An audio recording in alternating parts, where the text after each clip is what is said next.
Cup চায়ের সাথে হয়ে যাক আজকের গল্প আশাপূর্ণা দেবীর কবে কখন। শুরু করছি। দেশের যত সব বিদ্বান পণ্ডিত ব্যক্তিদের মাথা বুদ্ধি নানান দিকে খাটে, কাজেই তাদের বুদ্ধি বিবেচনার ফসল দেশের অন্য সব লোকেদের কাছে এসে পৌঁছতে বেশ কিছু দেরি হয়ে যায়। অথচ সাধারণেরা তো অপেক্ষা করে থাকে ওরা কখন কি নির্দেশ দেন। কাজেই দেশের অনেক কিছু কাজই যখন ঘটিয়ে তোলা হয় তখন বেশ জোর গলায় বলা হয়, এ কাজ আরো অনেক আগেই করা উচিত ছিল। কিন্তু তাতে কি, না করার থেকে দেরিতে করাও ভালো। বেলডাঙার গোপবন্ধু পালের ব্যাপারেও সেই ব্যাপার ঘটল। যখন দেশের যত বিদ্বান পণ্ডিত শিল্পী সাহিত্যিক চিন্তাবিদ বুদ্ধিজীবীদের খেয়াল হলো শিল্পী গোপবন্ধু পালকে স্বীকৃতি দেওয়া উচিত, তখন গোপবন্ধু ৮০-তে পা ঠেকিয়েছে। খবরটা জেনে উদ্যোক্তারা হাতে চাঁদ পেলেন। এই তো এমন সুবর্ণ সুযোগ কি সহজে মেলে? হঠাৎ যদি দেশবাসীর খেয়াল চাপে অমুক গুণী ব্যক্তিকে সম্বর্ধনা দেওয়া হোক, তখন সেই সম্বর্ধনা সভার পটভূমিকা জন্মদিন হলে সৌষ্ঠব সম্পন্ন হয়। কাজেই কাল বিলম্ব না করে ১-৮ বছর কমিয়ে বাড়িয়ে তাকে একটা বিশেষ জন্মদিন দেওয়া হয়। সেই হিসেবে গোপবন্ধু অনুষ্ঠানকারীদের বেশ বন্ধুর কাজই করেছেন। ঠিক ওদের টনক নড়ার সময়েই ৮০-তে এসে বসে আছেন। অতএব হই হই করে কাজে নেমে পড়েছে গোপবন্ধুর গুণগ্রাহীর দল। গোপবন্ধু বেলডাঙার দীনবন্ধু পালের ছোট ছেলে। দীনবন্ধু পাল ওই অঞ্চলে প্রতিমা গড়ার জন্য বিখ্যাত ছিল। দীনবন্ধুর বড় মেজ ২ ছেলে প্রাণবন্ধু আর জীবনবন্ধু বাপের মতো অমন হাত না পেলেও বাপের নামের খ্যাতিটা নষ্ট করেনি। দীনবন্ধু মরার পর নামকরা ঘরের প্রতিমার বায়না তাদের ঘরেই এসেছে। প্রতিমা ছাড়া পুতুলও গড়ত তারা, কিন্তু গোপবন্ধু ছোট ছেলে, ওদের দল ছাড়া। গোপবন্ধু ছেলেবেলা থেকেই কেমন উদোমাদা, অন্য মানুষক, আবার এক বজ্ঞাও। যে বয়সে প্রাণবন্ধু আর জীবনবন্ধু বাপের কাজের সাহায্য করেছে, গোপবন্ধু সে বয়সে বাপের কাজের বিঘ্নই ঘটিয়েছে। প্রতিমার জন্য নিখুঁত করে ছেনে তৈরি করা মাটি ভিজে ন্যাকড়া চাপা দিয়ে ঢেকে রেখেছে দীনবন্ধু। গোপবন্ধু তাতে খাবল বসিয়ে বেশ খানিকটা নিয়ে উধাও হয়ে গেছে। অথবা বাপ রাত্রিরে মাটির খুলিতে রং গুলে গুছিয়ে রেখে গেছে ভোর থেকে কাজ করবে বলে, এসে দেখে খুলি সমেত রং হাওয়া। ছোট ছেলে, কোলের ছেলে, তবুও দীনবন্ধু ছেলেকে গাল মন্দ করে ভূত ভাগিয়েছে, মারধরও করতে ছাড়েনি, কিন্তু ছেলেকে শোধরাতে পারেনি। ওগুলো নিয়ে ও যে কোথায় যায় কি করে ভগবানই জানেন। কথা আদায় করা যেত না ওর কাছ থেকে। গোপবন্ধুর মা বলতো, আহা, ইহ পৃথিবীর দিকে সবাই ন্যায্য সময় বিচক্ষণ হয়, ও ডাগর হলে শুধরে যাবে। বাপ রেগে বলতো, সে ডাগরটা হবে আমি মোলে, তার অগ্রে নয়। তা বাপের রাগের কথাটাই সত্যি হলো। দীনবন্ধু মরার পরেই কেমন শান্ত আর উদাস হয়ে গেল ছেলেটা। চুপচাপ বসে বসে কি যে ভাবে কে জানে, নাওয়া খাওয়ার ঠিক নেই। একদিন যদি রাগ করে না ডাকো তো সারাদিন উপোসেই কাটিয়ে দেবে। এদিকে ডাগর তো হচ্ছেই, দিন মাস বছর তো বয়ে যাচ্ছে তার উপর দিয়ে। মা তার বড় ছেলেদের ডেকে বলল, হ্যাঁ রে, এ ছেলেটা কেমন উদাস পাড়া হয়ে যাচ্ছে, তোরা মাথার উপর আছিস দেখবি না, বেথার চেষ্টা কর। যারা মাথার উপর আছে তারা মাথা নাড়া দিয়ে বলল, কি ওর বিয়ে একটা ভালো মানুষের মেয়ের মাথা খেতে? আমরা ওর মধ্যে নেই। তাহলে উপায়? মা একা ওর মধ্যে থাকলে তো হবে না। কাজ করে না, কর্ম করে না, বাউন্ডুলে হয়ে বেড়ায়। ও ছেলের হাতে কে মেয়ে দেবে? বাপ বেঁচে থাকতো সে আলাদা কথা। দাদারা তো শুধু ওর একটা পেট নিয়েই ভাতের খোঁটা দেয়। বলে, কোলের ছেলেকে আদর দিয়ে দিয়ে বাঁদর করে রেখেছো, এই বুড়ো দামড়াকে বসিয়ে খাওয়াবে কে? এর উপর আবার বউ। বেশ তো, ও ভাইদের সঙ্গে সমান তালে কাজ করুক, ঘর সংসার সবই হবে। কিন্তু গোপবন্ধু উদাস গলায় বলল, ওই ঠাকুর গড়া টড়া আমার দ্বারা হবে না। আমার প্রাণপাত করে খাটা আর মন প্রাণ ঢেলে গড়া জিনিস লোকে নিয়ে মাত্র 2-3 দিন ড্যাডাং ড্যাডাং করে আমোদ করবে, অবশেষে চ্যাংদোলা করে জলে ফেলে দেবে। এ আমার বরদাস্ত হবে না। তবে তুমি কি করবে শুনি? ভাইরা বলল, ঠাকুরদার মতন হাঁড়ি কলসি করবে চাক ঘুরিয়ে? তা সেও তো লোকে ব্যবহার অন্তে ফেলে দেবে। পুতুল খেলনাও তো কুয়োয় ভেঙে গুঁড়ো করে ফেলে দেয়। গোপবন্ধু ঔদাসীন্য ছেড়ে দৃঢ় হলো। হঠাৎ যেন নিজের রাস্তাটা খুঁজে পেয়ে গেল গোপবন্ধু। দৃঢ় গলায় বলল, যা লোকে ফেলে দেবে না, যত্ন করে তুলে রাখবে, তাই গড়ব আমি। ফেলে দেবে না, তুলে রাখবে? কি সে? আর কিছু নয়, মূর্তি, মানুষের মূর্তি। গোপবন্ধু ঠাকুরের রূপ ফোটাবার বদলে মানুষের রূপ ফোটাবে।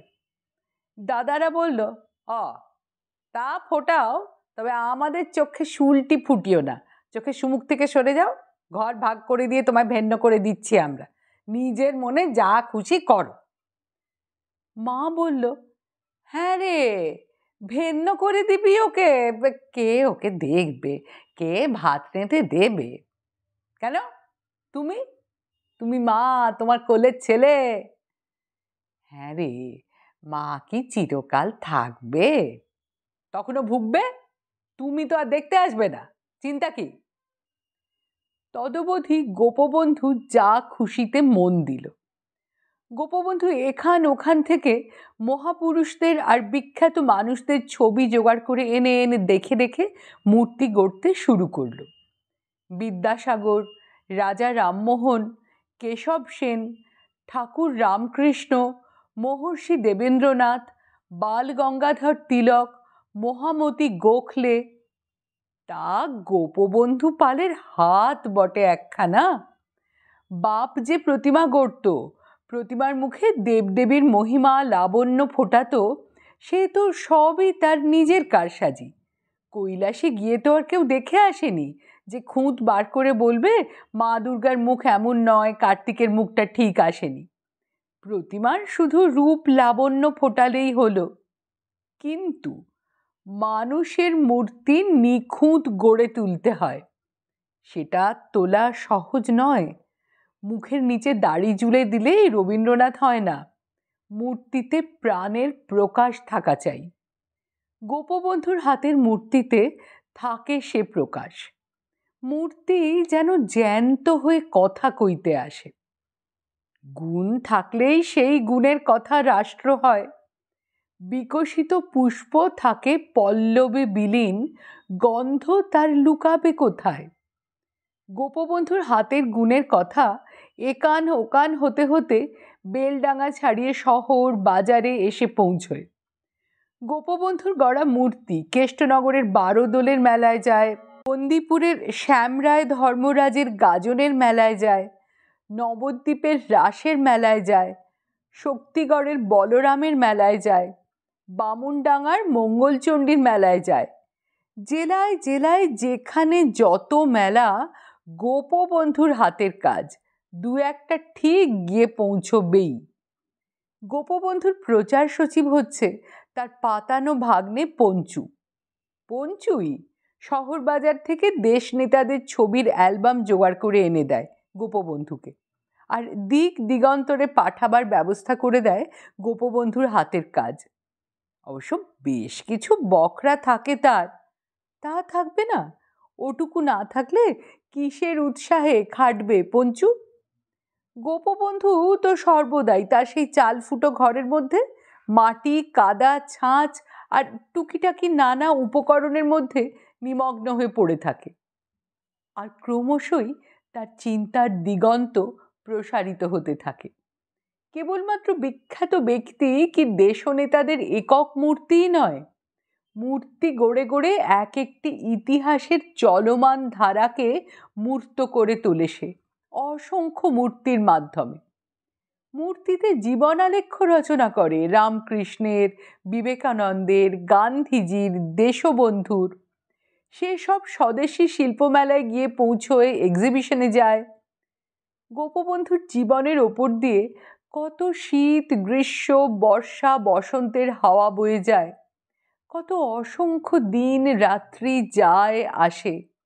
দেশের ওপর দিয়েও কত হাওয়া বয়, কত পট পরিবর্তন হয়। পরাধীন দেশ স্বাধীন হয়, স্বাধীন দেশ দেশের গুণীজনের কদর বুঝতে শেখে, মর্যাদা দিতে শেখে। দিনু কুমোরের ছেলে গোপবন্ধু মৃৎশিল্পী নামে পরিচিত হয়। গোপবন্ধু যেন এসবের কিছুই টের পায় না। তার মনের মধ্যে শুধু মূর্তির মিছিল, শুধু একটা শেষ করে আর একটা, এক ইতিহাসের পর আর এক ইতিহাস। গোপবন্ধুর ঘরে কোনো আয়না নেই, গোপবন্ধুর মুখের দিকে দুদণ্ড চেয়ে দেখবার কোনো লোক নেই। তাই মৃৎশিল্পী গোপবন্ধু পাল টের পায় না আর এক অদৃশ্য শিল্পী তার মুখের রেখায় রেখায় কোন ইতিহাস রচনা করে চলেছেন। কিন্তু গোপবন্ধুর জন্য ভাত রাঁধে কে, যার জন্য তার মায়ের ভাবনা ছিল? তবে ভাবনার কারণ সত্যিই কি কিছু আছে? জীব দিয়েছেন যিনি, আহার দেন তিনি। তাছাড়া গোপবন্ধু তো আর নিঃস্ব নয়, ওই চাল ফুটো ঘরটাতে তাল্লি তাপ্পি লাগিয়ে কাটিয়ে দিচ্ছে, নতুন ঘর বানাচ্ছে না। সেটা পয়সার অভাবে নয়, আতঙ্কে। গোপবন্ধুর ধারণা এই ঘর থেকে নড়লে সরলেই ওর সব এলোমেলো হয়ে যাবে। নইলে কম চেষ্টা করেছে পঞ্চু ওকে বেলডাঙা থেকে ঘূর্ণিতে নিয়ে যেতে। বলেছে ওখানে যাওয়া মানেই একেবারে আড়তে গিয়ে পড়া, গিয়ে বসলে দেখবে কত পসার হবে, কত নাম ডাক হবে। গোপবন্ধু তার সেই অন্যমনস্ক উদাস উদাস চোখ তুলে তাকিয়ে বলে, এখন যে কাজটা হাতে রয়েছে সেটা শেষ না হলে তো নড়াচড়া করা চলবে না পঞ্চু। পঞ্চু রাগ দেখিয়ে বলে, হাতের কাজ তোমার কবে শেষ হবে মামা? তোমার তো এখন আবার মহাভারতে হাত দেবার শখ। গোপবন্ধু হাসে, বলে, যা বলেছিস পঞ্চু, ওইটি জীবনের পরম স্বাদ। মহাভারতের কাহিনী গড়ে তুলব। বলি, তার দাম দেবে কে গো? গোপবন্ধু নিশ্চিন্ত স্বরে বলে, ভগবান ঠিক ব্যবস্থা করে দেবেন। এই দেখলি তো এ যাবৎ কাল। পঞ্চু তো দেখবেই, এ যাবৎ পঞ্চু ছাড়া আর কে দেখে আসছে? পঞ্চু না দেখলে কে চিনতো বেলডাঙার গোপবন্ধু পালকে? আর কেই বা তার টাকা কড়ির হিসেব নিকেশ সামলাতো? 12 ভূতে লুটে খেত না? তবে ওই যা দোষ পঞ্চুর মামার, বড় এক বজ্ঞা। বেলডাঙা ছেড়ে যাবে না তো যাবেই না। অতএব পঞ্চুকে পড়ে থাকতে হচ্ছে পাতানো মামাকে আগলে, আর পঞ্চুর বউকে ভাত রাঁধতে হচ্ছে মামা শ্বশুরের। অথচ ঘূর্ণিতে জমি কেনা হয়ে রয়েছে পঞ্চুর, ইট পোড়ানো হচ্ছে। পঞ্চুর বউ রেগে জ্বলে মরে আর বলে বসে, শোনো, আমি আর তোমার মামার জন্য ভাত রাঁধতে পারবো না। পঞ্চু নিজের মনের জ্বালা মনে চেপে মহৎ মহৎ মুখ করে বলে, শিল্পী মানুষ মাত্রই ওই রকম একবজ্ঞা হয় গো গজুর মা। তবু আজ আবার মামাকে তুতিয়ে পাতিয়ে দেখতে বসেছিল পঞ্চু। বলছিল, তোমার এত বড় প্রতিভা, এই কথাটা পঞ্চু সম্প্রতি শিখেছে, ব্যবহার করে নিল। তা পঞ্চু বলছিল, তোমার এত বড় প্রতিভা এই বেলডাঙার মাঠে মারা গেল মামা, তোমার যে কি গো, কিছুই হলো না। গোপবন্ধু নিজস্ব উদোমাদা ভঙ্গিতে বলে, কেন, সেবার যে স্বদেশী মেলায় গভর্নমেন্ট আমায় সার্টিফিকেট দিল।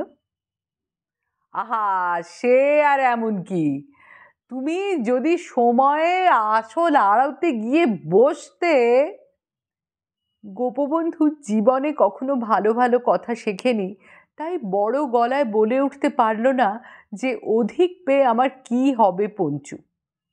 বরং গোপবন্ধু একটা সদ্য গড়া মুখ ঘুরিয়ে দেখতে দেখতে অন্যমনা গলায় বলল, মহাভারতের কাহিনীটা শেষ করে ফেলতে পারলি, ব্যাস তোর সব পরামর্শ শুনব, কিন্তু এখন এ ঘর থেকে নড়া চলবে না রে।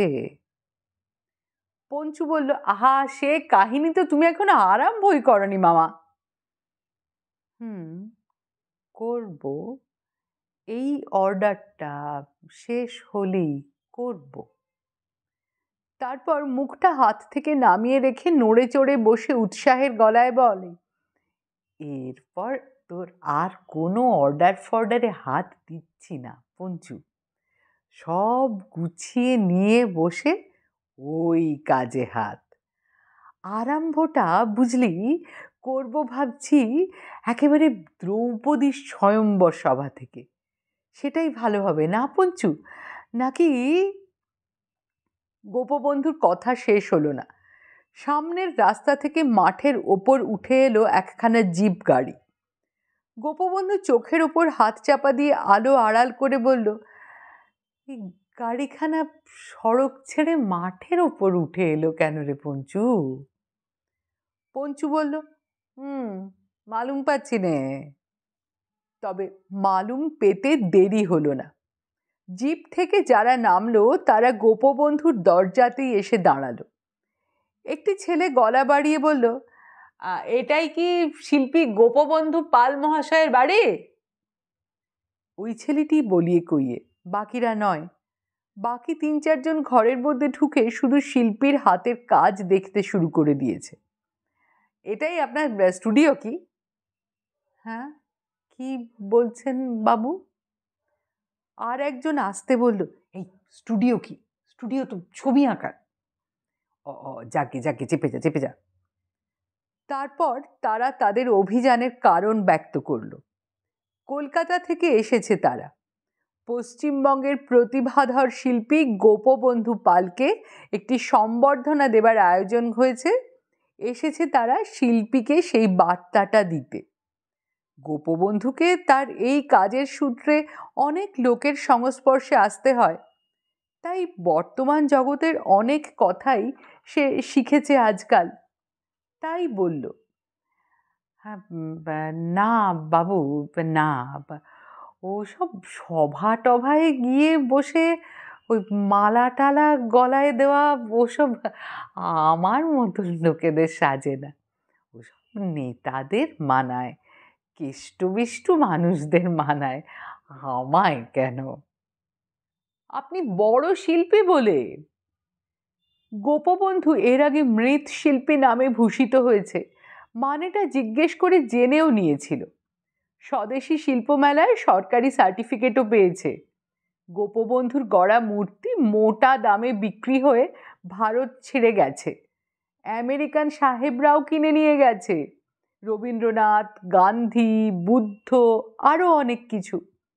তবু এই সভা টভা গোপবন্ধুকে আতঙ্ক ধরিয়ে দেয়। কিন্তু দিলে আর কি হবে, যারা এতদিনে ত্রুটি পূরণ করতে নেমেছে, এই অবহেলিত মহান শিল্পীকে স্বীকৃতি দেবে বলে সংকল্পে দৃঢ়বদ্ধ হয়েছে, তারা ছাড়বে? দেশের যত সব জ্ঞানী গুণী শিল্পী, সাহিত্যিক, চিন্তাবিদ, বুদ্ধিজীবী, সকলের স্বাক্ষর সম্বলিত প্রোগ্রাম দেখায় তারা। এরা সবাই এই সম্বর্ধনা সভার পৃষ্ঠপোষক। গোপবন্ধু অবাক হয়ে জিজ্ঞেস করে, এনারা সবাই আমার নাম জানেন?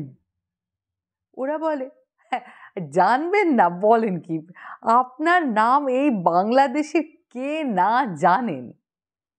অতএব আর কথা নয়, গোপবন্ধু যেন আগামী রবিবার বিকেল 3টের সময় একটু ফর্সা জামা কাপড় পরে তৈরি হয়ে থাকেন। ব্যাপারটা হবে কোথায়? কোথায় আর, অগতির গতি অনাথের প্রতি স্কুল বাড়িতে, বেলডাঙ্গা হাই স্কুলে। একটি ছেলে বলল, আপনি এখনো কাজ করেন?" গোপবন্ধু মহৎ সাহে বলে, হ্যাঁ, কাজ করব না বলেন কি বাবু, এখনো কত কাজ বাকি। সামনের মাস থেকে মহাভারতের কাহিনী গেঁথে তোলার কাজে হাত দেব। ওরা চলে গেলে গোপবন্ধু বলে, আচ্ছা পঞ্চু, ওদের এসব রেলা করবার স্বাদ কেন বলতো? পঞ্চু উদ্দীপ্ত কণ্ঠে বলে, রেলা কি মামা, এটা তো দেশের কর্তব্য, উচিত কর্তব্য, আরো অনেক আগেই তো করা উচিত ছিল। পঞ্চু সর্বদা শহর বাজারে যায়, অনেক ভালো ভালো কথা শোনে, শিখেছে। অনেক দিন আগের পড়ে থাকা কর্তব্যকে হাতে তুলে নিয়ে পালন করতে আসেন অনেকেই। ফর্সা ফর্সা জামা কাপড় পরা ভালো ভালো বাবু, স্বয়ং শিল্পমন্ত্রী আসেন সভাপতি হয়ে, প্রধান অতিথি একজন নাম করা অধ্যাপক। এরা গোপবন্ধুকে গাড়িতে তুলে স্কুল বাড়িতে নিয়ে যান, যেটা নাকি গোপবন্ধুর বাড়ি থেকে ঢিলের পথ। গোপবন্ধু ভাবে, পাগল নাকি এনারা। গোপবন্ধু গিয়ে দেখে সেখানে লোকে লোকারণ্য, ভিড়ে ভিড়াক্কার।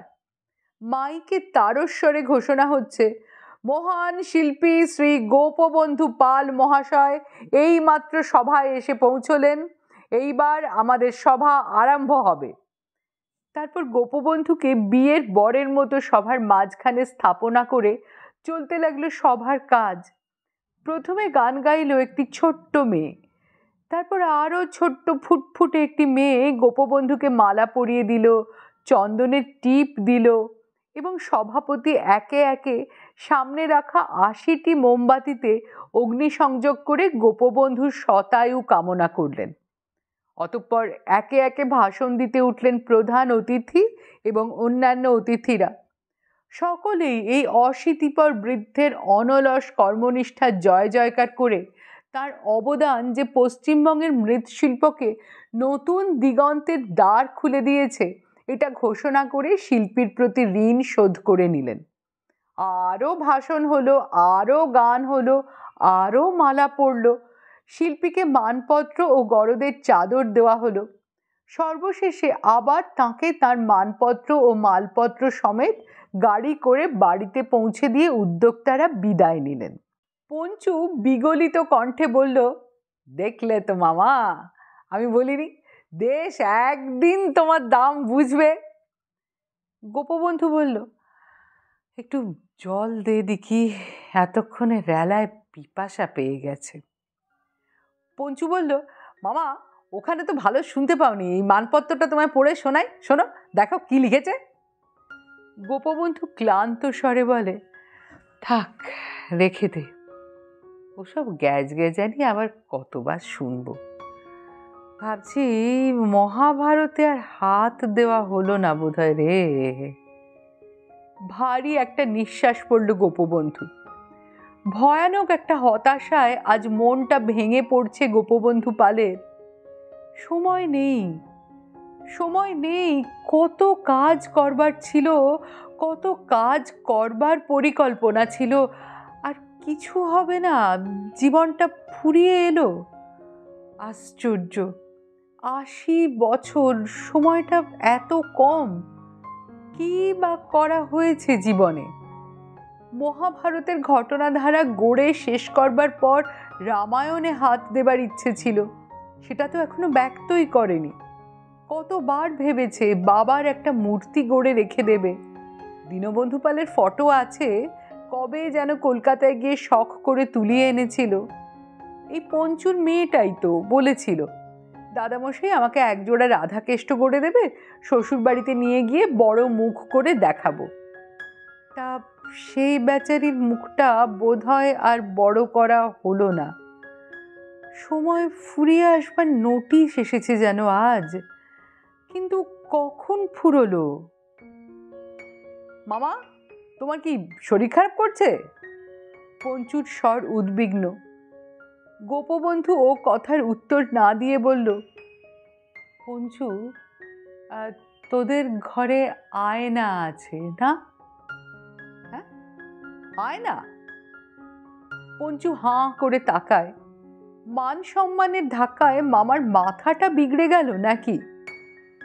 গোপবন্ধু পঞ্চুর বিস্ময় লক্ষ্য না করে উদাস গলায় বলে, হ্যাঁ হ্যাঁ, আয়না দে তো একটা দেখি। ওই 80 বছরটা শীদেল চোরের মতো কবে, কখন, কোন ফাঁক দিয়ে ঢুকে বসে আছে।